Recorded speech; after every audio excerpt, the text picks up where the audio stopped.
Muy buenos días. Pedimos a todos los que están llegando, por favor, tomar asiento. Vamos a dar inicio de inmediato, así que agradeceré que puedan acercarse acá al área de la sala central y ubicarse en alguna de las sillas disponibles. Quiero iniciar dándoles la más cordial bienvenida a todos y todas las que han hecho posible esta actividad, tanto del instituto como la curadora del Museo Mariel Quiñones, y el agradecimiento por los esfuerzos para celebrar este ciclo de conferencias que forman parte de la exposición que aún no hemos inaugurado, y esperamos, ya hay fechas esperando por confirmación para ver si la inauguramos en las próximas semanas, pero ya está lista la exposición, la muestra, así que este ciclo de conferencias es parte de esta exposición Culturas, Saberes y Realidades. Y obviamente bienvenidos, espero que disfruten no solo la exposición, la conferencia, sino que también saquen un ratito para disfrutar de esta otra exposición en la que nosotros estamos, que nos sirve hoy de espacio para la conferencia, que es Frade 150, que conmemoramos y celebramos el legado del artista que da sentido a este museo, porque este museo se fundó para acoger el legado de Ramón Frade. Así que bienvenidos, y les dejo con Mariel Quiñones, curadora del museo, para hacer la presentación de nuestro conferenciante invitado.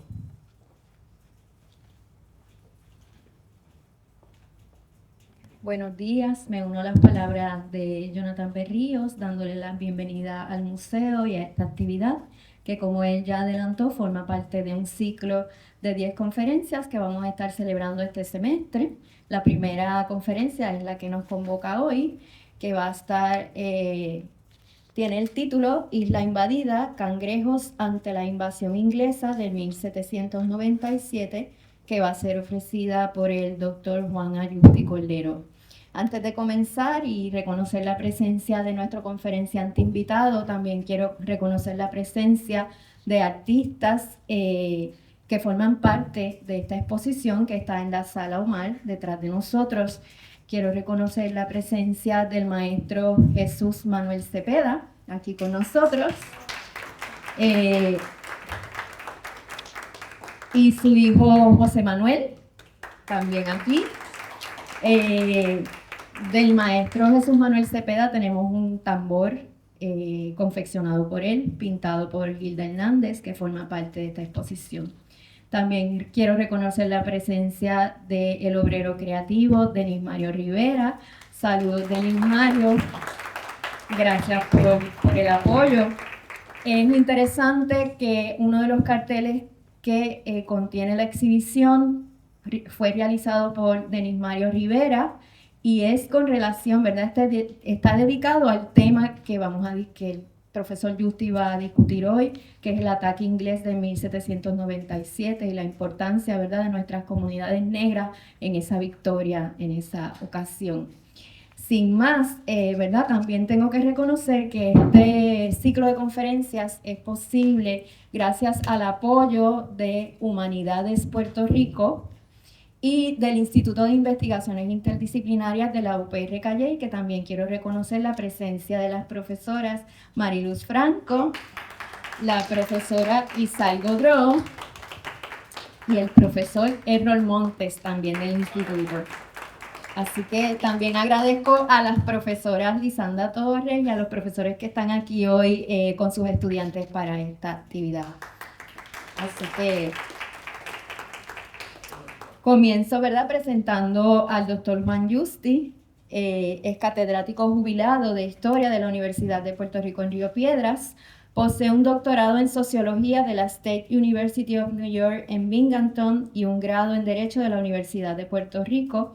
Es coautor con el doctor Illaris Río González del libro El Plan Chardón y Plan de Coalición, Proyectos Divergentes para Puerto Rico durante la Gran Depresión, publicado este año por Editorial Gaviota. También es coeditor de Sugarlandia Revisited, Sugar and Colonialism in Asia and the Americas, del 1800 al 1940, publicado en el 2007. La Sociedad y Cultura Contemporánea, Introducción a las Ciencias Sociales en el 2016 y Race and Rurality in the Global Economy del 2018. En la Universidad de Puerto Rico, el doctor Justi Cordero dirigió el Centro de Acción Urbana, Comunitaria y Empresarial CAUCE en Río Piedras y el Archivo de las Ciencias Sociales y el Caribe. Ha publicado varias investigaciones sobre la historia de Piñones y la región de Loíza. Sus áreas principales de investigación son raza, clase y la historia socioambiental del Caribe. Hace décadas investiga la victoria criolla sobre la invasión inglesa de 1797. En 1997 colaboró con la conmemoración en Piñones del bicentenario de esa victoria. En esa ocasión es que Denis Mario hace el cartel. Y así lo ha hecho en fechas sucesivas. Actualmente investiga también la historia de San Mateo de Cangrejos como parte de su colaboración con la Sociedad Histórica de Villa Palmeras, que hoy nos acompaña también. Así que bienvenido, profesor.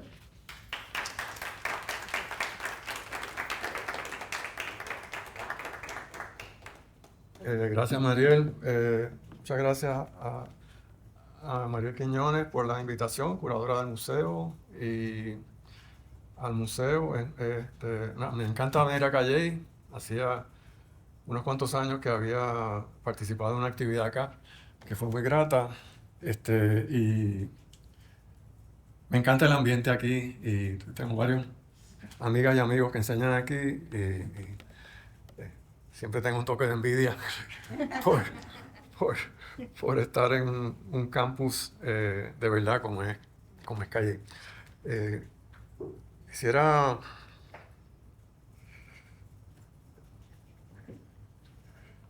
Vengo a hablarles hoy de la invasión inglesa, específicamente a Cangrejo, pero querían tomar a San Juan y querían apoderarse de Puerto Rico si hubieran tenido la oportunidad.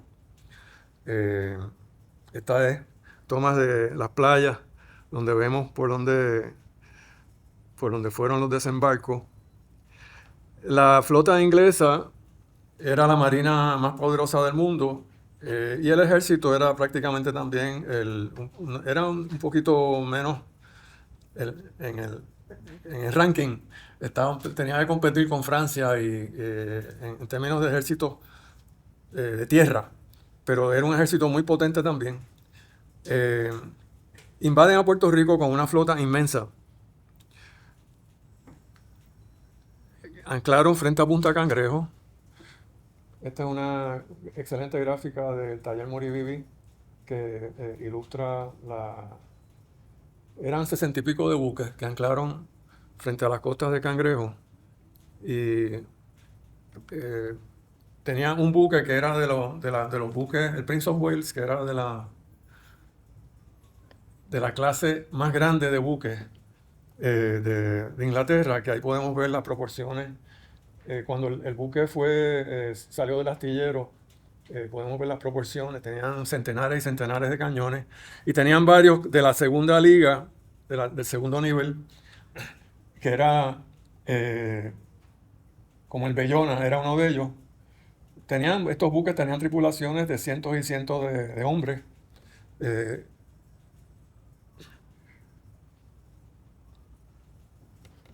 Venían de conquistar la Trinidad en febrero del 1797.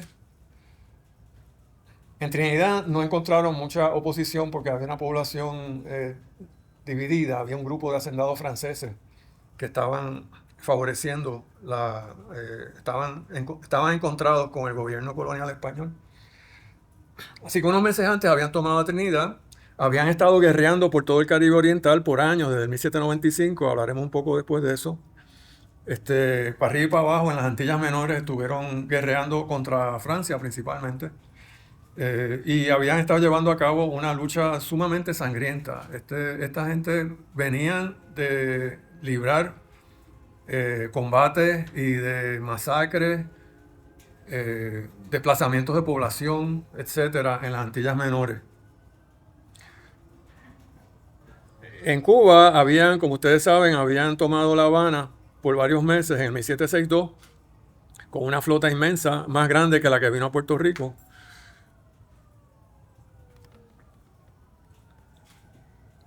Y tenían miles de tropas de tierra en sus buques, incluyendo los famosos hessianos, que eran los mercenarios que venían de la provincia de Hesse, en Alemania, que habían luchado también en la guerra de independencia de los Estados Unidos en contra, ¿verdad?, como parte del ejército inglés, y tenían siempre una mala fama como ser los soldados más crueles y más bárbaros. Los hessianos, así que había un gran número de hessianos entre las tropas inglesas. O sea, cuando decimos ejército inglés, estamos incluyendo un gran número de mercenarios. Y venían equipados con un contingente importante de artilleros, bien equipados con cañones que tenían una gran movilidad por tierra y a la misma vez eran cañones potentes.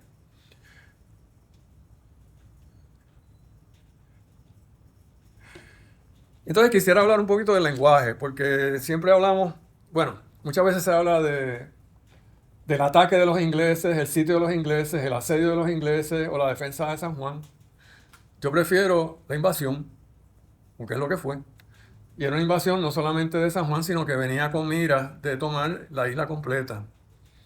No fue meramente un asedio, un sitio, un ataque, y lo que hubo no solamente fue una defensa por tropas españolas. Fue una invasión, hubo una victoria, y esto fue ante todo de las y los criollos, que eran incluso la mayoría de las tropas regulares del regimiento fijo. El llamado regimiento fijo, que era el contingente de unos 900 soldados, que se suponía ser el contingente de soldados a tiempo completo de España en Puerto Rico, y que forman parte de la recreación histórica que se hace anualmente, y para bien sea, porque es una manera de conmemorar la victoria. Pero el detalle es que el regimiento fijo había sido básicamente vaciado un tiempito antes, porque las tropas las habían enviado a luchar en Santo Domingo como parte de la participación de España en la muy compleja cadena de guerras que hubo como secuela de la Revolución Haitiana en Española, ¿verdad?, a raíz después de 1791, que fue el levantamiento de los esclavizados. Hubo una serie de conflictos donde España a veces estuvo aliada con Inglaterra, a veces estuvo en contra. En el 1797 estaba en contra y estaba más o menos aliada con Francia. Un lío, ¿verdad? Y sumamente importante para entender esa época. Pues allá habían ido cientos y cientos de tropas del regimiento fijo español a luchar. Y estos eran soldados a tiempo completo del ejército español, parte del regimiento fijo. De los 800, 900 quedaban solamente como 200 en Puerto Rico. Entonces el gobernador de Castro, que fue un militar estratega muy, muy inteligente, había previsto la posibilidad de una invasión inglesa y había mandado a llamar milicianos que estuvieran de los mejores, me imagino. Ya hablaremos de quiénes eran los milicianos, porque los milicianos no eran soldados a tiempo completo. Eran como tipo Guardia Nacional, que eran soldados que se entrenaban en fines de semana, eran criollos, y milicias disciplinadas. Había milicias disciplinadas y milicias urbanas. Vamos a hablar de la diferencia. Pues de las milicias disciplinadas, que eran criollos, pero tenían que ser blancos. Aquí había diferencias raciales tajantes. Para ser milicias disciplinadas había que ser blanco, y entonces había con limpieza de sangre por 4 generaciones. Las milicias urbanas, ahí había de todo tipo de gente de pueblo que estaban en las milicias urbanas. Pero milicias disciplinadas, habían convocado cientos de milicias disciplinadas para volver a estar de 200 a 800 o 900, pero eran criollos. Así que cuando hablamos de regimiento fijo, resulta que gran parte eran criollos que habían sido entrenados en los meses anteriores, y no era el regimiento fijo clásico que había existido. Y eso es importante cuando se habla de regimiento fijo y en el marco de las recreaciones históricas y de los uniformes y todo eso, porque todo eso tiene que haber variado bastante en esos meses, cuando se vieron obligados a rellenar las filas del regimiento fijo con milicias disciplinadas. Esto es bien importante porque fue una de las primeras cosas que me llamó la atención sobre la resistencia criolla en el 97, porque dije, pero espérate, es que aquí no había prácticamente ejército español. Lo que había de ejército español eran 200 tropas. Todo lo demás, inclusive en el regimiento estelar, el fijo, la gran mayoría eran criollos que los habían reclutado en los últimos meses y los habían entrenado. Después estaban las milicias urbanas, que les mencioné, estos no tenían armas. Las milicias disciplinadas sí, tenían uniformes en mayor o menor grado. Las milicias urbanas no tenían armas. El cartel de Denis Mario ilustra una milicia urbana. Muchas veces podían tener armas, pero generalmente lo que tenían era un machete y andaban descalzos, como en el afiche.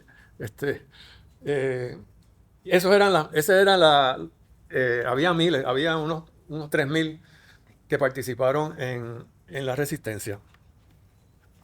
Así que regimiento fijo, milicias disciplinadas, milicias urbanas. Esa división en tres es bien importante para entender la historia de...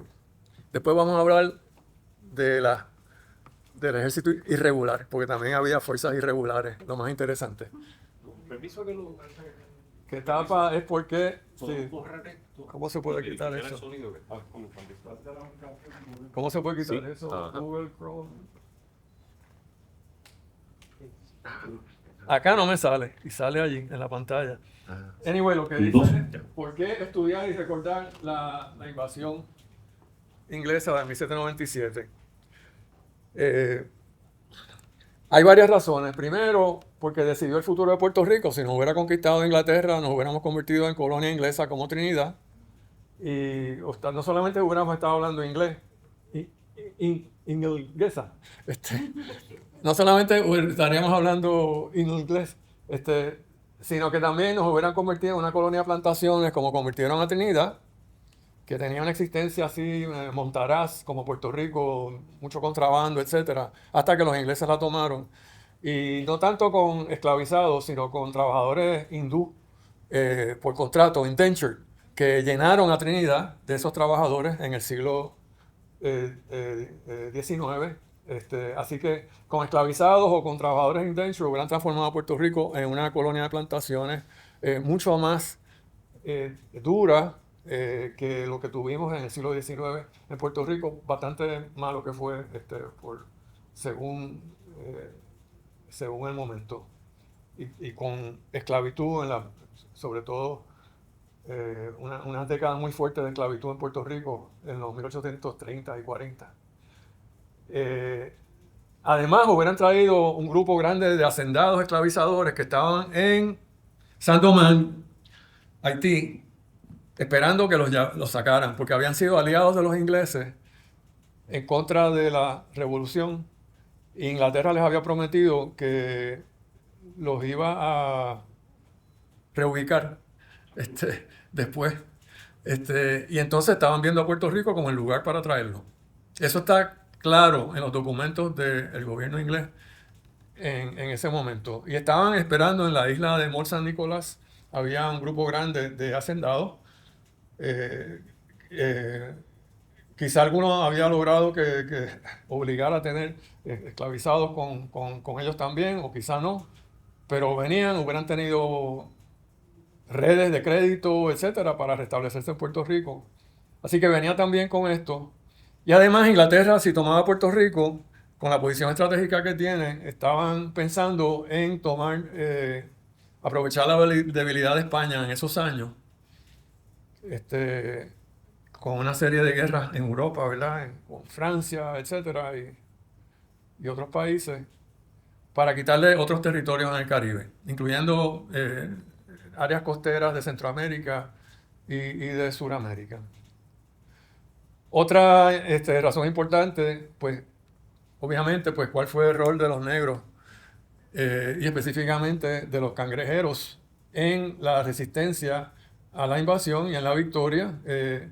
Ya que la invasión fue a Cangrejo, ¿verdad? Desembarcaron en las playas de Cangrejo y tomaron a Cangrejo por 2 semanas.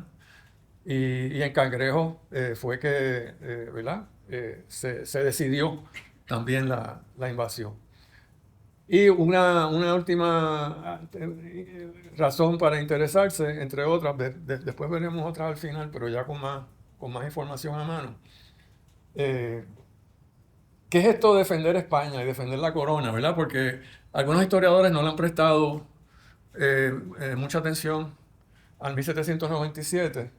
Interesante que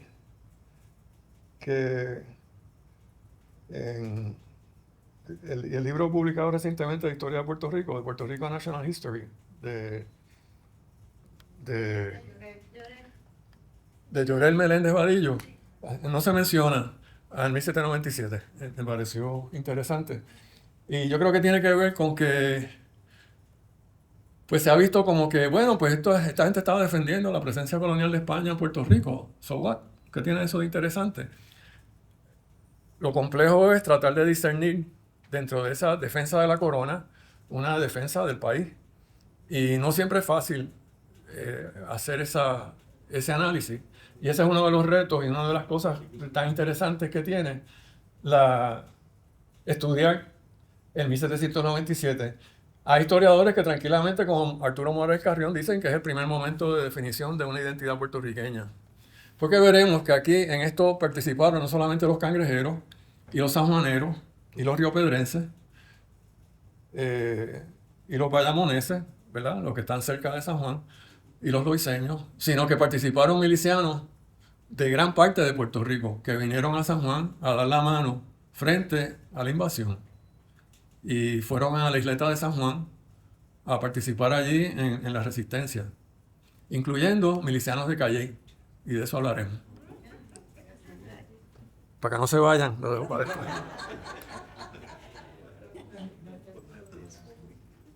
Bueno, ustedes conocen el área, ¿verdad? Este es Santurce, Cangrejo, Carolina, línea divisoria por aquí. Realmente la línea entre Carolina y la línea entre Carolina y San Juan está un poco más para acá, por la calle de Júpiter. Pero esta línea es importante por razones que les explicaré. Esto acá es hoy en día Carolina, antes era parte de Cangrejo, se llamaba Cangrejo Arriba, le cambiaron el nombre en el siglo XX como parte del desplazamiento, ¿verdad? Por residencia de clase media, etcétera, y por el aeropuerto que vino en el siglo XX. Laguna San José, Laguna Torrecilla, la entrada de Piñones, Boca de Cangrejo, el aeropuerto obviamente, y pues Sabana Abajo, aquí está Península de Cantera, Villa Palmera, Playita, Merhoff, las áreas de Villa Palmera cercanas a la laguna. Todo Cangrejo, algo que tiene fascinante la invasión es que todo Cangrejo fue parte de la invasión y la resistencia, todo Cangrejo, ¿verdad? Los desembarcos fueron por acá, pero incluso hubo tropas inglesas que penetraron por acá y llegaron hasta Pontezuela, Quebrada Blasina, por acá, por San Antón, trataron de penetrar. Acá en Villa Palmera, desde el principio estuvieron, acá en Miraflores, acá hubo enfrentamientos de artillería por días largos. O sea, todo Cangrejo estuvo inmerso en la invasión. Por eso yo lo llamo isla invadida. De hecho, es más que una isla, porque aquí hay como que otra isla que es Cangrejo Arriba. Un pequeño archipiélago de 2 islas. Pues, así que se puede imaginar ya la complejidad ecológica que tuvo la invasión, que es un ángulo interesante que también tiene, porque Cangrejo era, y en algunas áreas todavía queda algo, era una zona de manglares, de ciénagas, de tierras arenosas, de cultivo, de cocales, machuchales, ¿verdad? Que son como hondonadas densamente, medio húmeda, densamente con monte denso. O sea, una variedad que le daba unas zonas y los ceborucos, ¿verdad?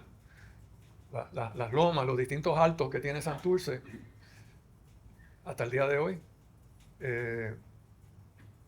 Pues tiene esa complejidad que lo facilitaba como zona de escape y de resistencia, y también le hacía la vida más difícil a las tropas inglesas. Este es un mapa de los propios ingleses de la invasión. Allá está la cantidad de buques, más de 60 buques, desembarcos por las tropas, por las playas de Loíza. La invasión fue desde el 17 de abril hasta el 2 de mayo, 1797. Y unas 2 semanas. Llegan el 17, el 18 empiezan a desembarcar y empiezan los combates. Toman el Cangrejo bastante rápido. Vamos a hablar un poco más de la cronología. El secreto de esta invasión era que tenían que dar un golpe rápido y tomar a San Juan rápidamente. Y los ingleses mismos reconocen que ahí fue que fallaron. Porque en el momento en que se empiezan a detener su avance y que están metidos en un territorio que ellos no conocen, un territorio complicado, con una población hostil, que no estaba densamente poblado de cangrejos, pero donde había posibilidad de traer milicias de distintos pueblos, y de repente los ingleses se van a encontrar prácticamente rodeados. Tenían que estar pendientes de su vanguardia y de su retaguardia. Y era una posición insostenible para un ejército. O sea que el golpe rápido que tenían que dar esos primeros días fueron decisivos, y la resistencia con que se encontraron pues fue importante, pues vieron que se iba a hacer la cosa más complicada que lo que esperaban.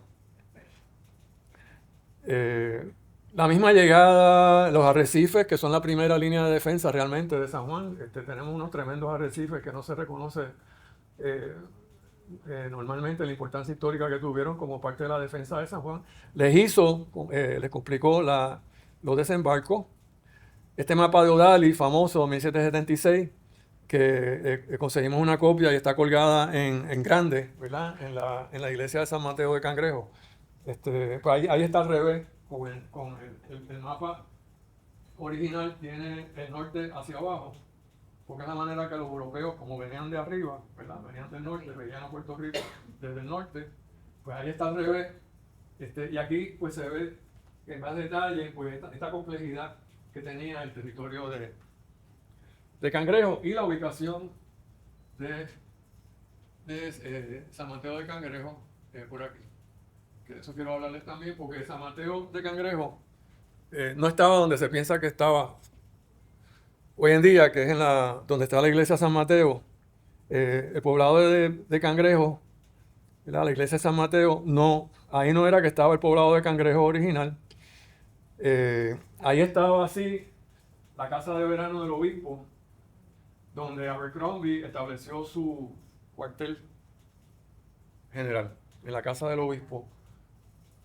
Pero la ermita original de Cangrejo y el poblado original de Cangrejo estaba abajo, cerca de la playa, en el camino de Loíza, lógicamente, que era el camino real. Y ahí estuvo hasta los 1830, que se hizo la primera iglesia en el tope en el Ceboruco, donde está ahora. Después hubo varias remodelaciones, etc. Cangrejo tenía una característica fascinante, y era la enorme mayoría que tenía. El Cangrejo, como también Río Piedras, Loíza, hay que ver esta región como un todo. Tenía una gran mayoría de no blancos, y de ellos pues tenían una gran cantidad de morenos libres, que era como se llamaba en los censos a los negros libres, pardos libres, mulatos libres, negros esclavizados, morenos esclavizados.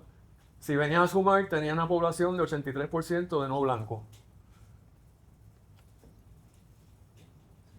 Y eso también era algo que yo decía, pero espérate, es que la demografía nada más de Cangrejo y su zona nos sugiere que esta invasión se daba en un contexto pues muy, muy específico. Algunos datos sobre San Mateo de Cangrejo. Se funda la ermita, como les indiqué, que estaba abajo en el camino de Loíza, en el 1729. Pertenecía inicialmente a la parroquia de Río Piedra.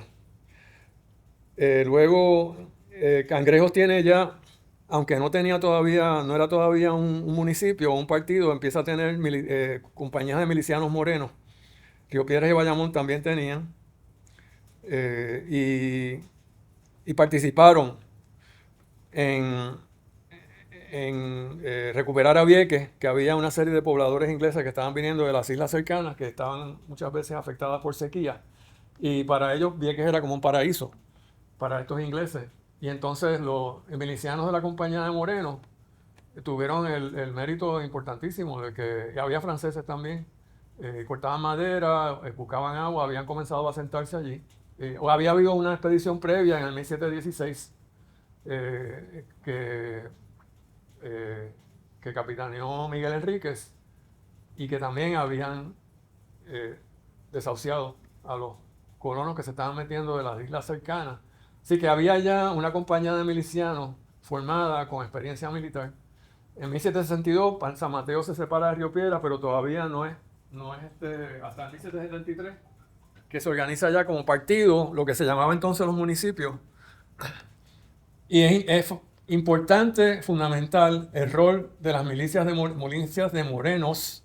El capitán de las milicias de Morenos, Pedro Cortijo, junto a 55 miembros de las milicias, solicitan la creación del partido separado de San Mateo de Cangrejos, que es el primer y único partido municipio de Puerto Rico fundado por negros libres. Y importante, no solamente negros libres, sino que eran milicianos, organizados en una compañía de morenos libres, y que entra entonces con parroquia y partido en el 1773.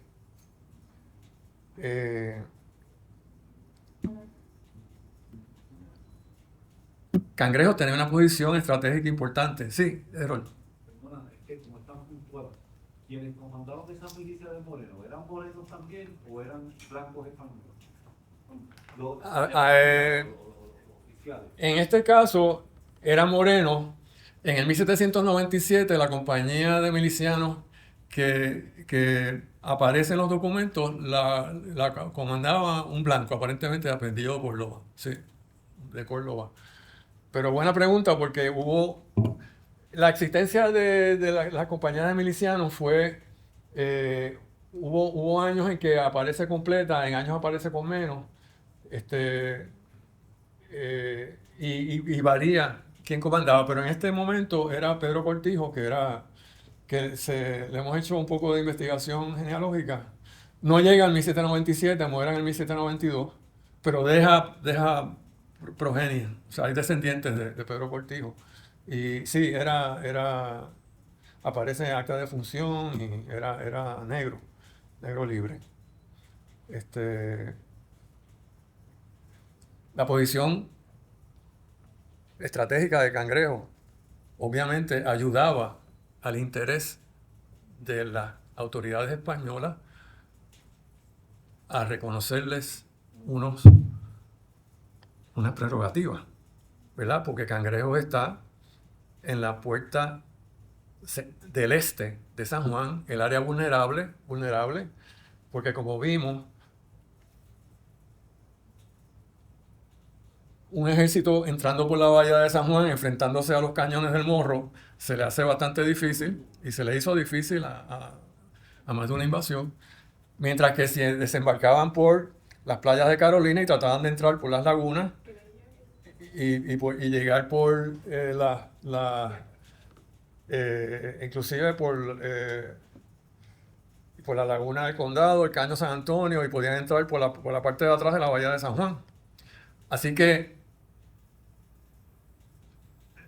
la receptividad de las autoridades españolas a la creación de un nuevo partido de morenos libres en Cangrejo tenía una dosis grande de interés propio, ¿verdad? De que ellos querían tener de su lado a estos milicianos negros que podían ser la defensa, ¿verdad? Carne de cañón incluso en en primer golpe de un ataque.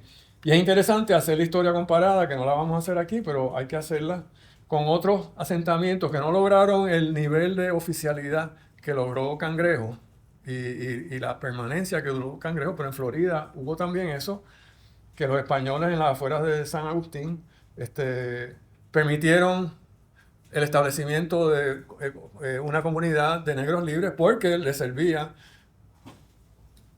como defensa de los ingleses que están al norte, ¿verdad?, de Florida, y que por tiempos atacaban. O sea que hay una combinación también con interés propio de las autoridades, pero los morenos libres pudieron muy bien sacar ventaja de esa. Cito a Efraín Íñigo Abad porque la historia geográfica no es la única versión de los escritos de Efraín Íñigo. Hay otra versión que se llama Diario del Viaje a América, que se conoce menos, pero que se publicó en Venezuela.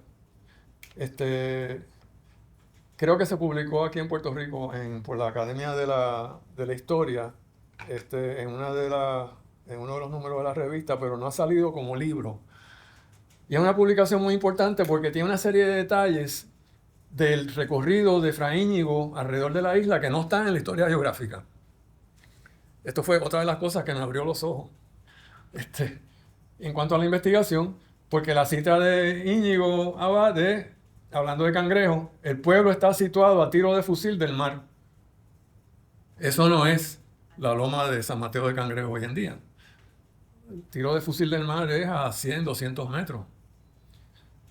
En una llanura que forma una punta, que es la punta llamada de Condado, o la punta de Piedra, que es la que está detrás de donde estaba antes el Casino de Puerto Rico, ahí detrás, que es una llanura que forma una punta, se compone de 11 casas pajizas que forman la plaza con la iglesia. Era una placita con una iglesia, la primera iglesia de Cangrejo, que es decente. O sea, era una iglesia que estaba, una ermita, pero no tampoco se crean que era una ermita ahí de paja. Este era un poblado. Y es bien importante porque se habla mucho de Cangrejo, pero no se sabía como que dónde estaba. Entonces, pero la evidencia estaba ahí, como dicen en inglés, en plain sight. La cita de Íñigo Abad, el mapa de O'Daly, que ahí está identificado. Lo que pasa es que a veces vemos esos mapas y pensamos, ay, es que está tan bonito el mapa, está tan bien hecho, esos colores están bellos, pero es que son mapas y hechos con una escrupulosidad y un rigor tremendo, y el mapa identifica la ubicación de San Mateo, de Cangrejo, San Mateo de Cangrejo, con su iglesia, a la orilla del mar prácticamente, que está bien chévere, porque entonces estaba en el camino de Loíza.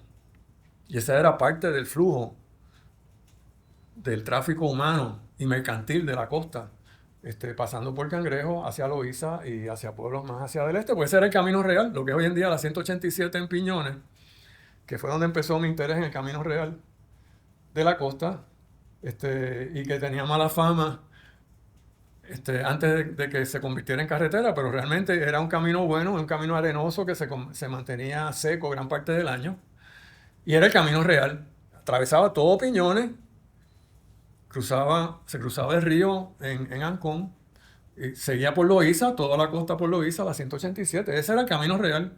Y Cangrejo era parte de esa vida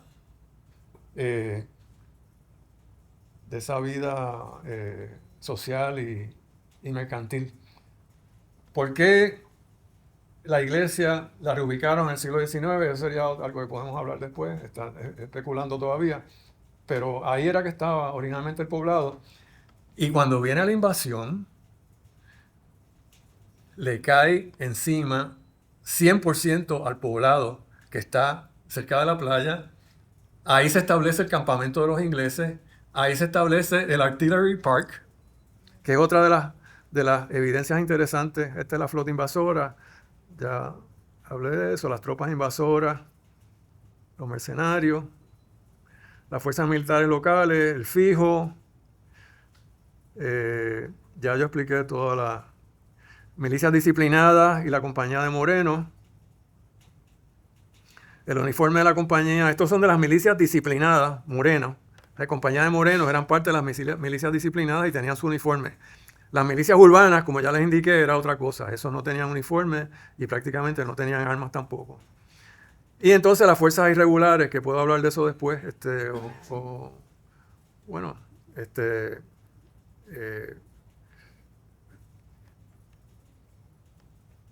no me quiero ir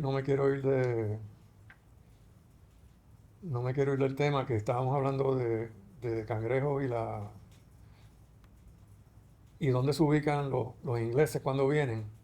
Pero retomamos entonces porque quiero mostrarles el mapa inglés de donde ellos establecieron su presencia militar y veremos cómo el pequeño poblado de Cangrejo estaba en medio de todo el revolú militar inglés, les cayó encima y es otra de las pruebas que tenemos, incluyendo menciones del gobernador de Castro sobre el poblado de donde estaba ubicado el pueblo de Cangrejo. Pero nada, esto es importante también para cubrirlo, las fuerzas irregulares. Yo incluí las milicias urbanas entre las fuerzas irregulares, pero las milicias urbanas tenían cierto carácter oficial. Ya indiqué, muchas veces tuvieron combates, pero lo usaban también mucho como tropas de apoyo en todo tipo de función que era necesaria para el ejército, y las milicias disciplinadas eran las que se suponía que tomaran parte en los combates como tal. Pero aquí las líneas son muy borrosas porque también había verdaderas fuerzas irregulares, las partidas de paisanos, que eran guerrillas o partisanos, como también se llaman, que ahí hubo, el mismo gobernador reconoció la importancia de estas partidas de paisanos o partidas de vecinos, como también llamaban en varias ocasiones. Este es el contingente que más llama la atención, sobre el cual uno más quisiera saber, donde probablemente había más participación de morenos, de negros y mulatos libres, donde más las autoridades los necesitaban por el conocimiento del terreno, ¿verdad? Se conocían todos los vericuetos de Cangrejo, Sabana Abajo, Toa Baja, todo eso. Quisiéramos tener más información, pero los documentos hasta ahora tienen pocas. Hay pocas menciones, pero son significativas. El gobernador reconoce la importancia que tuvieron las partidas de paisanos, y así mismo las llama, en varias. O sea, esto no eran ni siquiera milicias urbanas, o a lo mejor eran milicias urbanas, pero también, tú sabes, salían más por su cuenta, porque las milicias urbanas tenían cierta estructura de mando local. Pero nada, se organizaban para pelear en contra de los ingleses, particularmente contra los hessianos, porque a los hessianos les gustaba robar ganado, robar gallinas, atacar gente. Debe haber habido violaciones también, o sea, abusos. Los mercenarios eran famosos por eso, y nada más que en reacción a los mercenarios, nada más en eso había. Esto en cuanto a el total de fuerzas locales. Los números varían, como pueden ver, entre 4.000 y 6.000. Hasta los términos varían. De repente Pedro Tomás de Córdoba habla de macheteros. Más nadie habla de macheteros, pero él sabía de lo que estaba hablando también. Así que, más para investigar. Este es otro mapa de un libro bueno de Miguel Solá, Viejo San Juan, Historia Militar, que tiene una cronología de la invasión. Como les dije, el 18 de abril empieza el desembarco, empiezan los primeros enfrentamientos. Los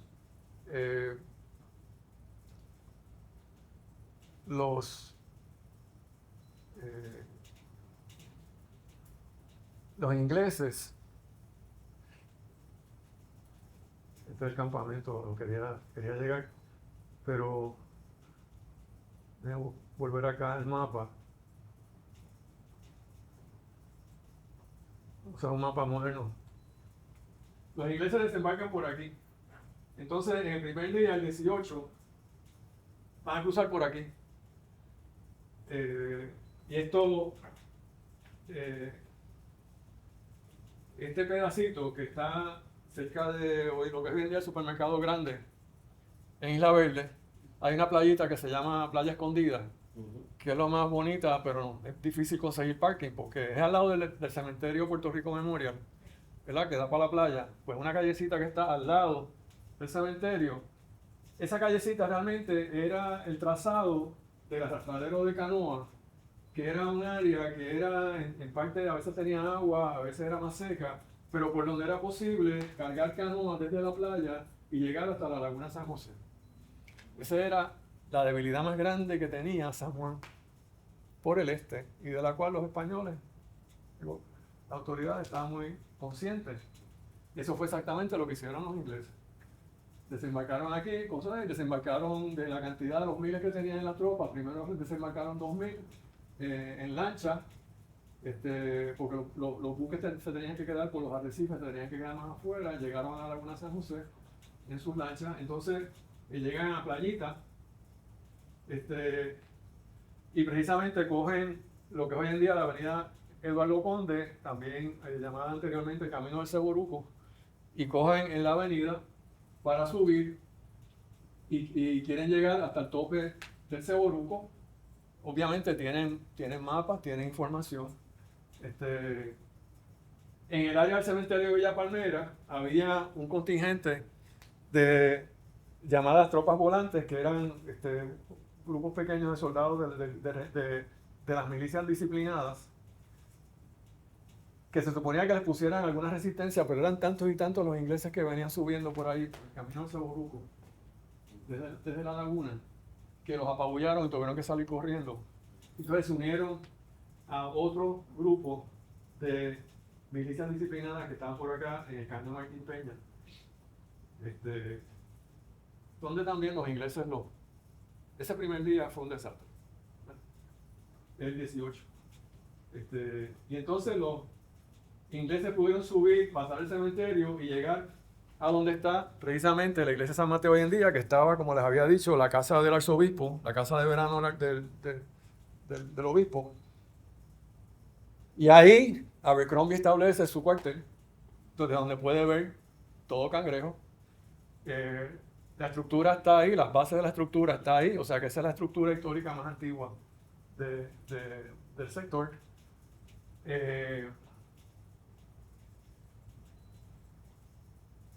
Y entonces los ingleses bajan la artillería liviana que les había indicado rapidito para montarla y establecen este es un mapa inglés. Lo que les decía de Cangrejo, pues miren, aquí bendito, el pobre, aquí está Punta Las Marías, aquí estaba el poblado de Cangrejo. Pues ahí estaba el Artillery Park, ahí estaba el hospital. Se deben haber ido corriendo los cangrejeros en ese momento. Arroparon el poblado de Cangrejo con su presencia militar. Y claro, también había en el tope del Seboruco, donde está el cuartel de Abercrombie, también había allí varios cientos de tropas que estarían acuarteladas. Allá hay una fuente de agua que José había identificado frente a la iglesia, una fuente de agua antigua que está allá arriba en lo que es hoy la avenida San Jorge. Hay una fuente de agua que tiene seguramente Así que este mapa, lo más interesante inglés que identifica las posiciones militares. Los combates más continuos y que fueron bien importantes también, esto no fue solo todo miliciano, partidas de vecinos y todo eso, fue la artillería. La artillería inglesa la ubican en lo que hoy en día, detrás del Departamento de Justicia en Miramar, el Olimpo, en Miramar. Volviendo otra vez al mapita. Aquí.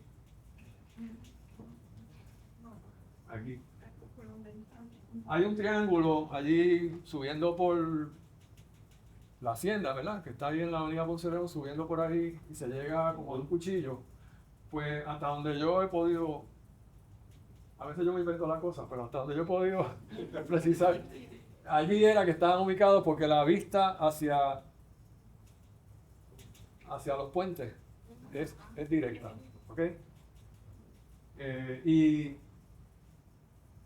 ahí establecen y entonces ahí la pelea por artillería fue implacable por días y días y días. Y esto fue un elemento importante de la invasión. Los pobres ingleses jamás se acercaron a San Cristóbal. Yo creo que San Cristóbal no disparó una sola vez, ¿verdad? Esto fue el estancamiento que tuvieron los ingleses. Ellos encontraron una resistencia en la entrada de la isleta mucho mayor, sí, que la que habían esperado. Así que esto es un componente importante de la lucha. Y ahí había un fortín que se llama el Fortín San Antonio, que desapareció por la destrucción que tuvo. Después lo reconstruyeron un poco, pero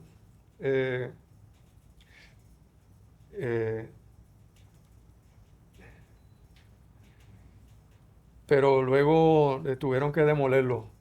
El Fortín San Antonio está... Aquí está también lo de la artillería. Acá. Donde está el Club Náutico, ustedes saben que hay un área verde. Muy espaciosa, vacía. Ahí debería haber un monumento. Porque ahí en el Fortín San Antonio, allí murieron varias decenas de soldados criollos y españoles. Y fueron los que tuvieron ahí y San Jerónimo. Pero San Antonio cogió hasta más castigo por parte de la artillería. Así que está la artillería durante todos esos días. Hubo un segundo intento de desembarco por Toa Baja, por Punta Salinas, el 20 de abril. Fue decisivo porque ese desembarco fracasó, porque esa era, los ingleses bien lo sabían, ese era el lado de San Juan, de la bahía, por donde San Juan podía seguirse aprovisionando. Y los ingleses no lograron tomar Toa Baja. Por lo tanto, había movimiento libre de gente y de mercancía y de abastecimiento desde el oeste, inclusive cruzando la bahía, desde Palo Seco hasta San Juan, o viniendo de Río Piedras también. Y esa fue una debilidad enorme que tuvieron también los ingleses en la invasión. Así que no pudieron tomar. Está lo del cañoneo.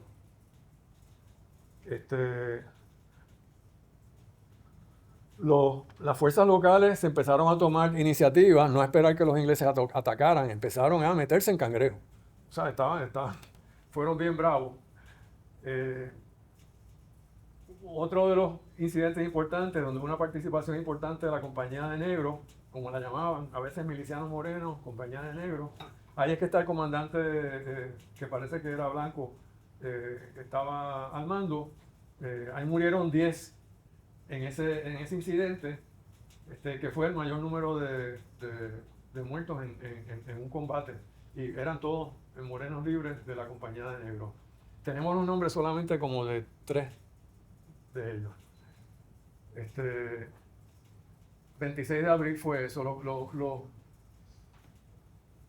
Los ingleses trataron de establecer una nuevo puesto de artillería, donde está hoy en día Miraflores, el T-Mobile. Les digo, aquí está todo Cangrejo. Donde está T-Mobile, allí, toda esta área del distrito de convenciones. Ellos querían poner allá una nueva posición de artillería para desde ahí atacar a San Juan por detrás, hacia el Departamento de Hacienda, ¿verdad? Cañones que dispararan hacia allá, en San Juan. Y entonces la Compañía de Negro estuvo allí para... Le hicieron los ingleses no pudieron hacerlo. ¿Y qué es eso de piraguas? ¿Eran embarcaciones o qué? Sí, canoa. Sí. Canoa. Sí, Piraguas. canoas que usaban. Sí. Bueno, le dije que allí, 22 de abril. En esos días estuvieron llegando a San Juan, a la isleta, estuvieron llegando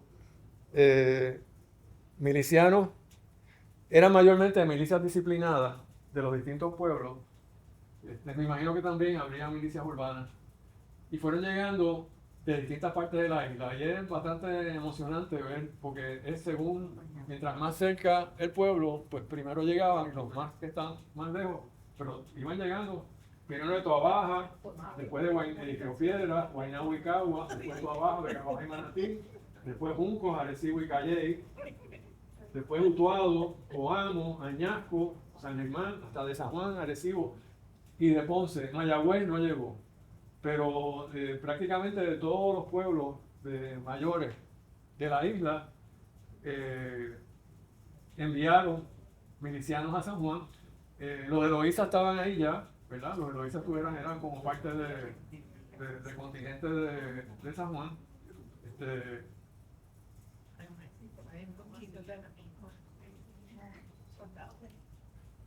Hay un archivo histórico en Calley, o se iba a establecer un archivo histórico, creo. Debe haber listas de esos milicianos. Porque, por ejemplo, para Loíza la hay. Esta es la de Loíza, que fue... ¿Perdón?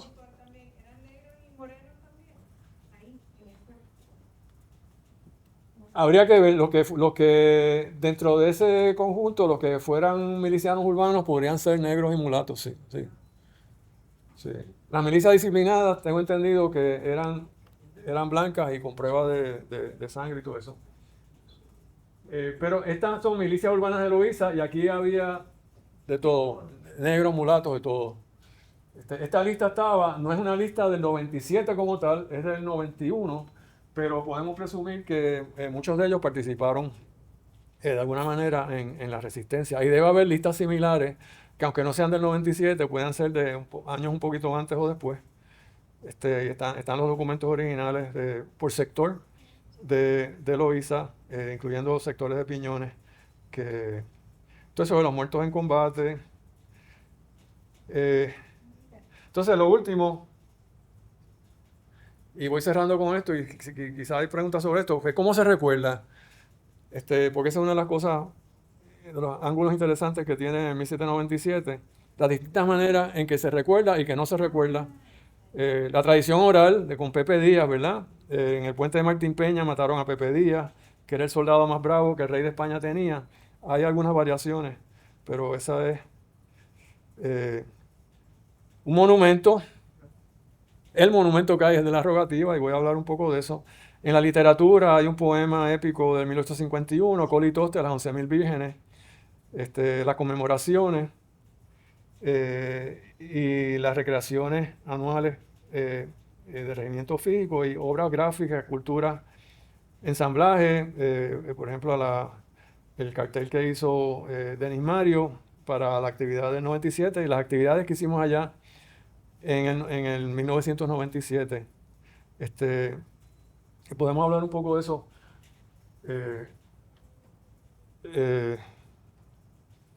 Bueno, de conmemoraciones. Vamos a hablar primero de las conmemoraciones. Ya lo tenía después, pero lo adelanto. En 1947 se celebraron los 150 años. En el 1897 se celebraron los 100 años. En 1947 los 150 años. Cuando llegó el 97 no había nadie diciendo yo. Y Fernando Picó sacó una columna importante llamada El Bicentenario Olvidado en el 96. Entonces en Piñones nos empezamos a reunir unos cuantos a hablar de que pues cómo esto pues se iba a quedar olvidado. Y entonces organizamos, ahí Denis Mario fue una presencia clave. En mayo del 97 organizamos la primera conmemoración, la única conmemoración pública del Bicentenario. Pero había habido celebraciones anteriores, más bien de carácter oficial, que se habían hecho. Pero monumentos, placas, etcétera, lo que hay es la rogativa.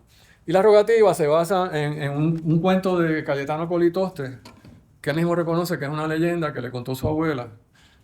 Yo tengo muchos problemas con la rogativa porque en su versión más extrema plantea que el obispo y el gobernador se pusieron de acuerdo para hacer una procesión con antorchas, con muchas mujeres que llevaran las antorchas y engañaran a los ingleses para hacerles pensar que había más gente en la isleta de la que había y que había más disposición a luchar de la que los ingleses pensaban, y que los ingleses al ver esa cantidad de antorchas se convencieron que no tenían posibilidad de tomar la isleta y que decidieron irse por eso. Eso yo lo encuentro bastante ofensivo. porque pasa por alto. Y entonces hay varios historiadores, inclusive historiadores conservadores, que lo han señalado. O sea, esto fue una victoria militar. Y entonces, una de las cosas que indirectamente hace es que no solamente despacha el ángulo militar, sino despacha la participación popular que hubo, ¿verdad? De los milicianos urbanos y de que la cantidad de... que esto no fue una victoria de las tropas de la corona y ya, ¿verdad? Y hay varias otras cosas ahí. Campeche no menciona la rogativa en su famoso cuadro, donde tiene una leyenda, donde habla de la victoria, y él la achaca al fervor, sí religioso, pero a la Virgen del Carmen, que era una pintura que se la robaron, ¿verdad? En los años 70 de la iglesia de San José, y que había toda una devoción en Puerto Rico, sobre todo en San Juan, a la Virgen del Carmen. Y él decía, pues fue la devoción a la Virgen del Carmen lo que... Y ciertamente participaron sacerdotes, e inclusive en funciones cuasi militares, o sea, y ciertamente hubo procesiones, y hubo rogativas, y aparentemente hubo una rogativa el 30 de abril por la noche, que fue la noche antes de que los ingleses echaran un pie. Pero el ángulo militar se tiene que respetar y el ángulo de participación popular. Y hay que leer lo que dicen los ingleses. Y lo que dicen los ingleses es que el 30 de abril por la mañana, cuando fue el enfrentamiento en Martín Peña, donde murió Pepe Díaz, y que fue medio fracaso, pero que los ingleses, aunque no fueron derrotados en ese enfrentamiento, vieron la cantidad de gente que seguía llegando y seguía llegando. En Loíza, en Río Piedras, había cientos de milicianos más que habían llegado de otras partes de la isla, incluyendo los de Calley, pueden haber estado en... Y que el 30 de abril, a mediodía, ya se estaba haciendo la decisión de irse, de retirarse. Y tenían que decidirse rápido, porque si no, los podían rodear. Y les podían cortar la retirada por las playas de Carolina, pues tenían que coger todavía las lanchas, montarse, cruzar, llegar a la playa. Entonces tenían que avanzar. O sea que el 30 de abril por la noche, aunque quedaba alguna artillería inglesa, hubo muy pocos cañonazos y ya ellos estaban. Pero entonces el 30 de abril por la noche, que se supone que haya sido la procesión de la rogativa. Ya la decisión estaba hecha, ya el 1 de mayo por la mañana, ya los ingleses estaban montándose en los buques. ¿Okay? Así que por varias razones, la explicación de la rogativa. Entonces, sin embargo, no encontramos la cantidad de dinero que se gastó en ese monumento, además el lugar que se copó para hacerlo, ¿verdad? Uno de los lugares más bellos del viejo San Juan y del área de las murallas, pues para una leyenda que está basada en otra leyenda, que es la de Úrsula y las 11.000 vírgenes. Úrsula era una patrona inglesa.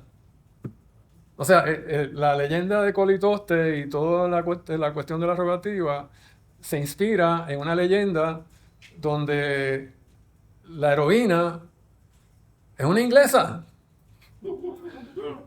Úrsula, que era una princesa inglesa que se fue en un peregrinaje por Europa y fue reuniendo mujeres y fueron... O sea que hay tantas y tantas razones para... Pero nadie quita que hubo procesiones, nadie quita que la devoción es importante. Y yo en esto pues he modificado un poco mi posición para, bueno, claro, para... En la resistencia, pues la fe religiosa y tenerle ganas al protestante que nos está atacando y todo eso, pues tiene que haber jugado un rol y tampoco se puede subestimar el rol de la iglesia en la vida de la gente, ¿verdad? Y el rol de la religiosidad, eso era algo que a nosotros se nos hace difícil entenderlo. O sea que yo pues he moderado mi posición un poquito en eso para darle cierto reconocimiento a ese elemento, pero que no le quiten en nada al ángulo militar y que no se, y termino, y que no le quitemos el guante en el ojo, en el guante del ojo a las autoridades políticas y culturales, que hasta el día de hoy no hay. Había una placa que pusieron en el 47, en los 150 años, pero era una garita que estaba en el Puente de Dos Hermanos, que la garita la quitaron La placa incluso había desaparecido antes. Lo único que había era una placa que el texto lo escribió Miguel Meléndez Muñoz, muy bonita. El gran escritor, Miguel Meléndez Muñoz, ¿verdad? Sí. El gran escritor de Calley. De calle. De Calley. Él escribió el texto. Un texto bonito, muy... Pues la placa desapareció. Eso es lo único, es increíble. Y entonces nadie se molestó en hacer una nueva placa. Hay una placa que pusieron bajo Sila que menciona el puente San Antonio, incluso le cambiaron el nombre. El puente San Antonio, que era el puente antiguo, que terminaba en el Fortín San Antonio, le cambiaron el nombre a Guillermo Esteves. Que él se opuso. Esteves se opuso. Él dijo, eso tiene su nombre histórico, ese es el puente más antiguo de Puerto Rico, el puente San Antonio, estaba conectado con el Fortín. Y entonces,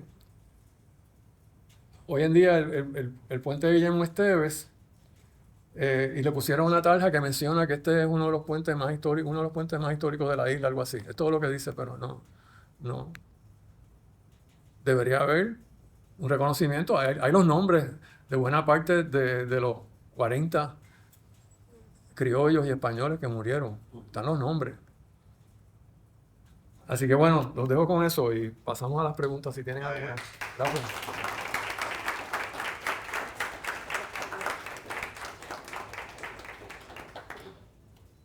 Sí. Me quedé con una duda. Me decía que la iniciativa disciplinada eran, ¿verdad? Se hacían un vestido ahí de carne y tenían que ser blanco. Pero entonces, en el caso del partido de Cangrejo, el partido. Con permiso, no sé qué dicho acá, ¿no?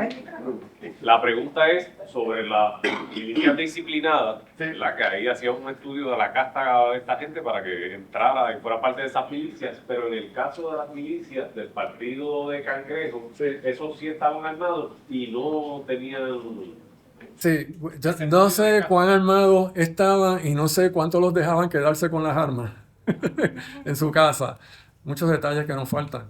Pero sí que por lo menos recibían entrenamiento y podían manejar armas. Y es buena pregunta.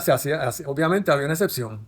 En el caso de los Morenos, la compañía de Moreno, sí. Pero en el resto, las milicias disciplinadas tenían que ser blancos. Sí. Sí, Aaron. Disculpa, es una pregunta media boba, pero no es estrategia. Bueno, tú hablaste del canalito ese que a veces estaba en agua, a veces se secaba. Sí. Por el cual metieron, ¿verdad? Sí. Hicieron invasión primero. Sí. ¿Cómo ellos sabían?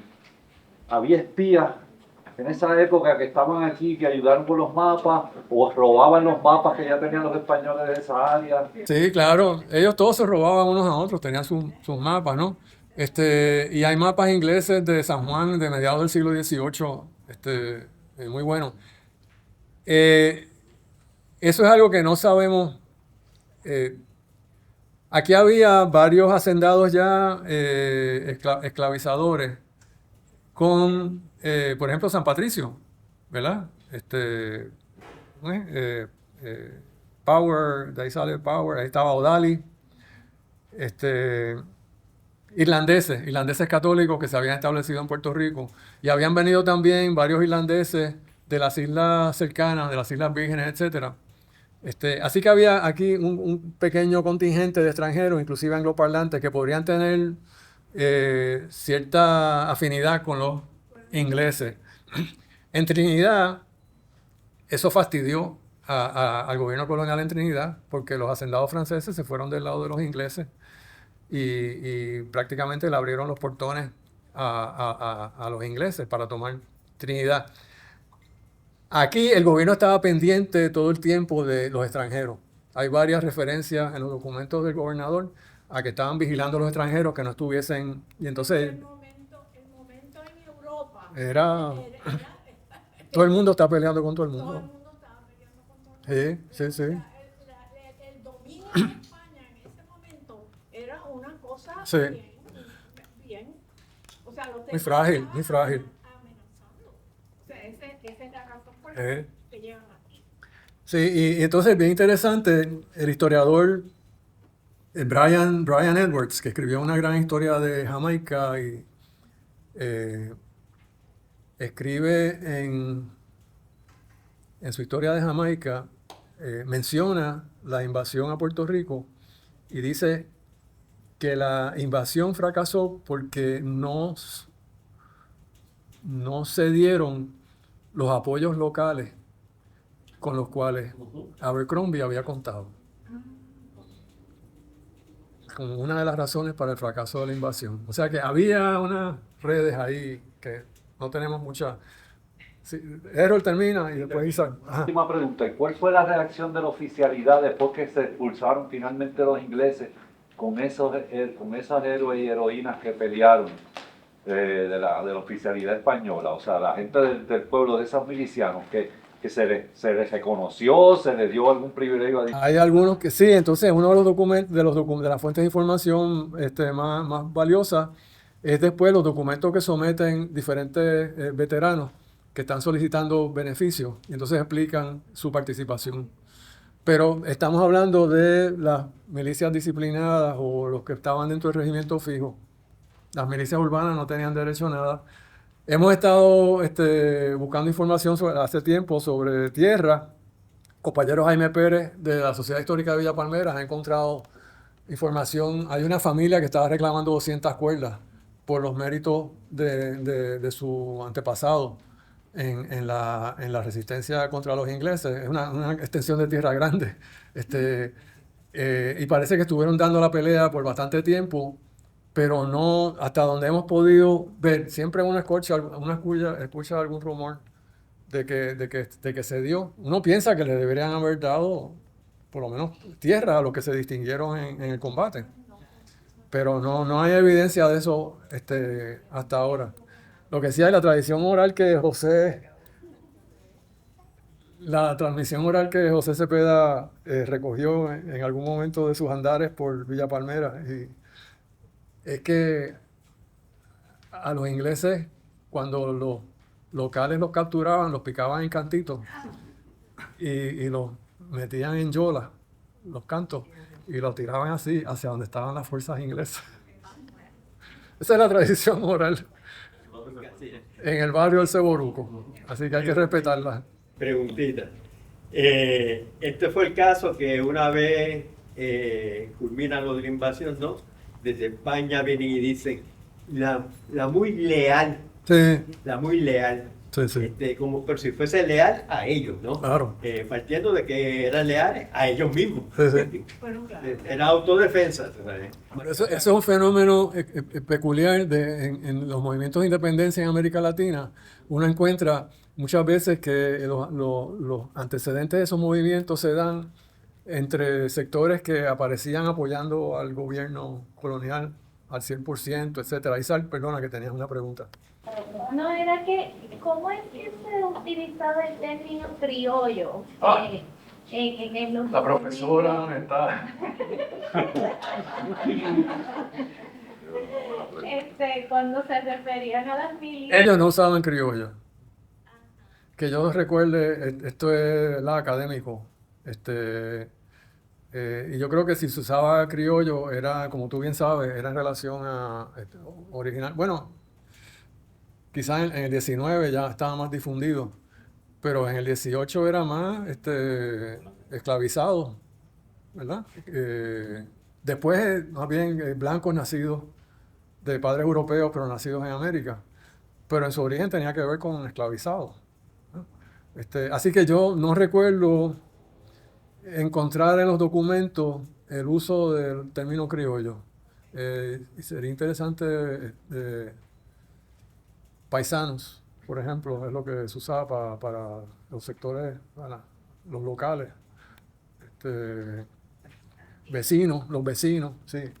Y lo otro era hay una imagen que tiene un miliciano negro con Sí. uniforme. Esa es de la milicia disciplinada, de la compañía de Moreno, milicia disciplinada. Sí. Porque, pero entonces habías dicho que las milicias disciplinarias había que hacer pruebas de pureza de... Eso fue lo que preguntó el compañero. Entonces se hacía una excepción con las compañías de morenos, pero que también esos morenos había como unas normas escritas y no escritas sobre cómo esos negros uniformados tenían que comportarse ante los blancos uniformados. Y recuerdo haber leído, o sea, cosas de que en la calle tenían que darle deferencia o qué sé yo. O sea, era una separación fuerte como quiera. Sí, Primero y después yo. Lo que pasa es que mi pregunta es un poco especulativa. O sea, esa ecuación la crea todo que España empieza, no sé, ahora no me acuerdo el momento particular, pero estaba perdiendo fuerza, perdiendo poder, tanto en Europa como en América. Entonces, mientras tú hablas de la decisión de la gente de aquí, de los que residían aquí, que rechazan esa invasión inglesa. O sea, ¿qué los mueve? Porque, o sea, si tú te metes en una guerra, la posibilidad es que te maten. O sea, que tú decidas morir por algo. O sea, ¿qué defienden esa gente? Yo no sé, pero es que... lo percibían como una invasión. Están invadiendo mi territorio. Están invadiendo mi territorio y no te extrañe que la fama, Inglaterra, o sea, no lo destaqué, Inglaterra era la principal potencia esclavista del mundo.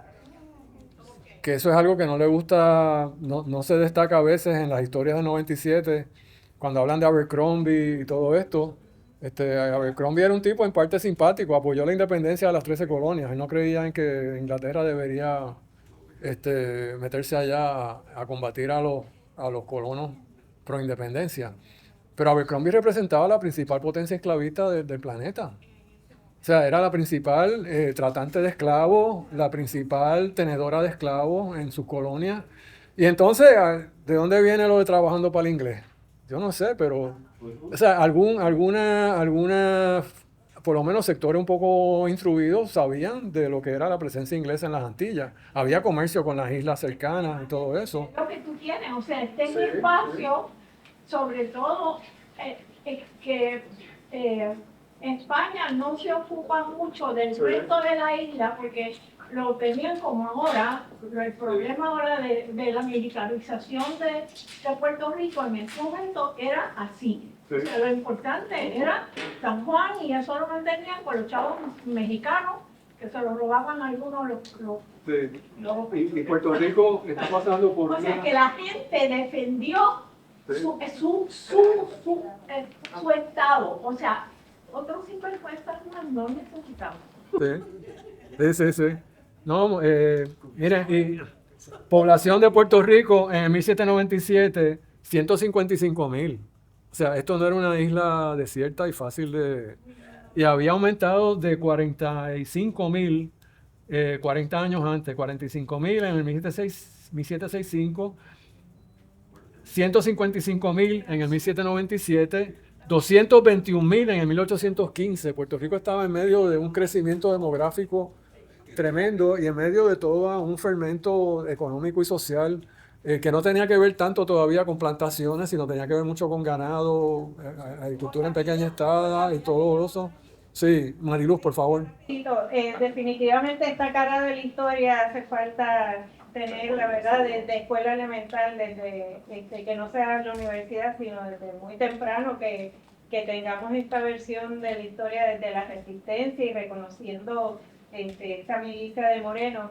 Mi pregunta es sobre las morenas, que no solamente desde los archivos van a tener la historia desde la óptica del poder colonizador, pero a través de la historia oral u otras. ¿Qué sabemos de las morenas? Uno de los incidentes más interesantes que narra el gobernador es que llegó una mujer negra de Loíza con 2 o 3 más, que ella aparentemente era la comandante ahí del grupito. Venían arrastrando a 2 o 3 mercenarios alemanes que habían capturado y los llevaron hasta Fortaleza. Imaginarse eso nada más está interesante. Sí, tiene Ahí está, claro, el cuento de Fernando Pico, que no recuerdo el nombre, pero que es precisamente sobre la resistencia a la invasión en zonas de manglares, de cangrejos. Que las mujeres tienen hay que ver qué más aparece, pero sí. Alguien que no haya, sí, perdona, sí, allá.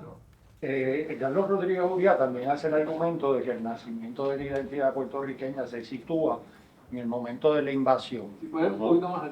Carlos Rodríguez Juliá, en el entierro de Cortijo, también él hace el argumento, que lo hace Morales Carrión, de que el nacimiento de la identidad nacional puertorriqueña se sitúa en ese momento, en el momento de la invasión. Mi pregunta más que nada era sobre Morales Carrión. ¿Dónde dice eso? En Puerto Rico and the Non-Hispanic Caribbean, que luego se tradujo muchos años después, colonialismo y contrabando. Y entonces tiene un capítulo dedicado a la invasión inglesa, o parte de un capítulo, y al final del capítulo lo dice, 1951. Y el argumento es que, ¿por qué nace la identidad puertorriqueña? Nada más que tú juntar, estás hablando de muchachos, muchos de ellos entre 20 y 30 años, de un montón de pueblos de la isla que nunca habían estado en San Juan, que nunca habían visto gente de pueblos muy lejanos, y de repente lo has juntado a todos a pasar miedo y hambre y necesidad por 2 semanas ante un enemigo común. Pues esas cosas como que precipitan y toda la movilización que eso requirió de antes. Así que más o menos por ahí va el argumento, de que es la primera expresión. Lo que iba a comentar también, pero lo primero que a mí me entusiasmó con el tema del 1797, yo había leído El entierro de Cortijo, pero no recuerdo si fue ahí, pero fue La noche oscura del niño Avilés, que en cierto modo es una recreación mítica, épica, de la invasión inglesa, pero dentro de otras, ¿verdad? Con una trama muy diferente, pero donde están los manglares, está Piñones, está este lugar ideal que era la Nueva Venecia, que era, pues, era un poco lo que era Puerto Rico en el siglo XVIII, entonces es atacado por... así que sí, ¿no? El Carlos Rullo fue una... Cuando yo estaba empezando mi investigación sobre Piñones, leer a Rodríguez Juliá fue importante. Sí, tanto... Y además estar en el entierro de Cortijo que estuve, que fue